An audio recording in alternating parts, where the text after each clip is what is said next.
faktor risiko PTM yang di dalamnya terdapat tinggi badan dan berat badan. Untuk pengukuran berat badan kita menggunakan timbangan.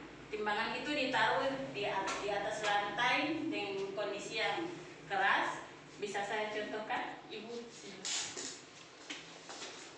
Sebelum mengukur berat badan, diusahakan untuk melepaskan alas kaki.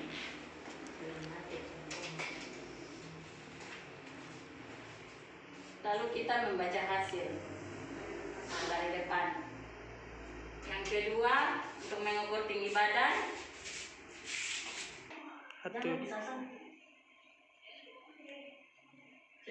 Lanjut. Untuk melakukan pengukuran tinggi badan, Ibu bisa sendalnya dilepas dulu. Lalu kita mengukur tinggi badan. Usahakan posisi tubuh lurus ke depan. Tumitnya, kedua tumit rata di tembok. Ya. 3. Lalu kita mengukur tinggi badan.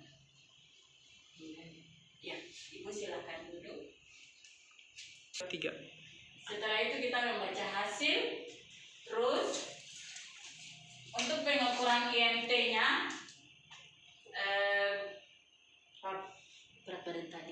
berat badan yang tadi kita timbang dibagi dengan tinggi badan dibawa ke meter. Sekian. Assalamualaikum warahmatullahi wabarakatuh. Perkenalkan, saya Dr. Sulaya Sangaji. Saya adalah teman dari Bidan Dewi yang tadi. Di sini saya akan menjelaskan tentang cara melakukan pemeriksaan tekanan darah terhadap ibu kader. Ibu kader bisa langsung nanti saya contohkan. Mari, permisi. Ya. Di sini kita melakukan pemeriksaan tekanan darah bisa menggunakan tensi digital maupun tensi manual.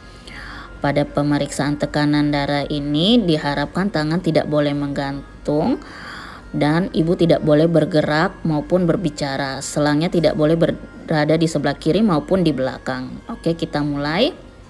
Setelah hasil selesai, kita jelaskan apabila sistoliknya lebih dari 140 dan diastoliknya lebih dari 90 maka dikatakan hipertensi, dan kita jelaskan apa saja yang tidak boleh dimakan oleh pasien. Selanjutnya di sini kita akan melakukan pemeriksaan asam urat, GDS maupun kolesterol. Pertama kita harus sudah menggunakan Eskun. Ini ada 3. Saya anjurkan untuk melakukan pemeriksaan dari yang lama, contohnya kolesterol, karena dia membutuhkan banyak darah dan lama agar kita tidak mengulang-ulang untuk melakukan penusukan. Di sini setelah kita tusuk, sebelumnya kita bersihkan dulu menggunakan alkohol dan kita pasang.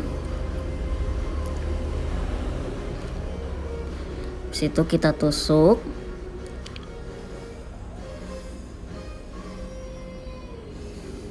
Apabila darahnya sudah keluar, posisi pemeriksaannya itu harus rata. Kita tunggu hasilnya. Kita baca. Kalau misalnya hasil kolesterol lebih dari 200 maka peningkatan kolesterol.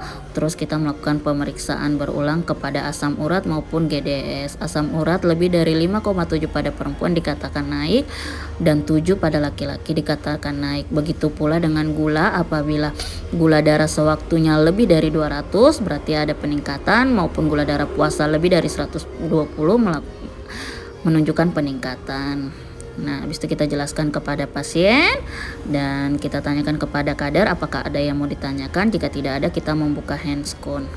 Terima kasih. 1.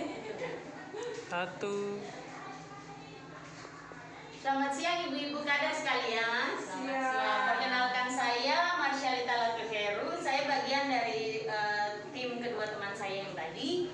Saya di sini akan mempresentasikan tentang aplikasi Sehat Indonesiaku atau yang lebih kita kenal yaitu ASIK. Ya, kita akan masuk pada bagian aplikasi ASIK. Tapi sebelum kita masuk pada bagian ini, kita harus mendaftar nomor telepon kita yang ada WhatsApp-nya.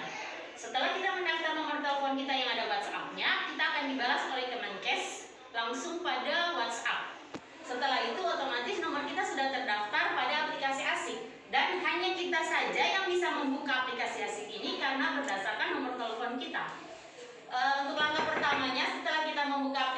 asik ini kita akan memilih, kan ada 4 item ini, posyandu, imunisasi dan sebagainya, ada screening PTM. Kita akan memilih screening PTM. Selanjutnya, setelah kita memilih screening PTM, kita akan masuk pada bagian berikutnya, yaitu tentang waktu dan puskesmas WOK sudah otomatis tertulis karena kita sudah terdaftar dengan puskesmas WOK. Selanjutnya kita akan masuk di bagian berikutnya, yaitu penginputan NIK.